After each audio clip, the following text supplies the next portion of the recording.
Ավանակն ու վագրը վիճում էին այն մասին, թե ինչ գույնի է խոտը։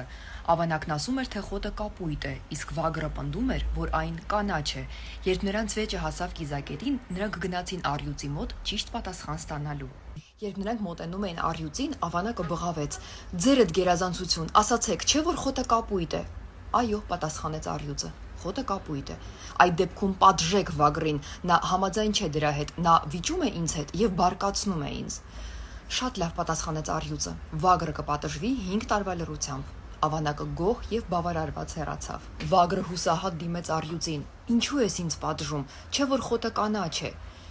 «Քո պատիժը կապ չունի խոտի գույնի հետ», պատասխանեց նրան առյուծը։ «Դու պատժվում ես նրա համար, որ քո նման խելացի, ուժեղ ու համարձակ կենդանին վիճում է ավանակի հետ»։ Վիճել անխելք ու անբարեկիրթ մարդկանց հետ, ում համար կարևոր չեն ճշմարտության ապացույցները, նրանք պարզապես ցանկանում են լինել ճիշտ, սեփական արժանապատվության ու ժամանակի սարսափելի կորուստ է։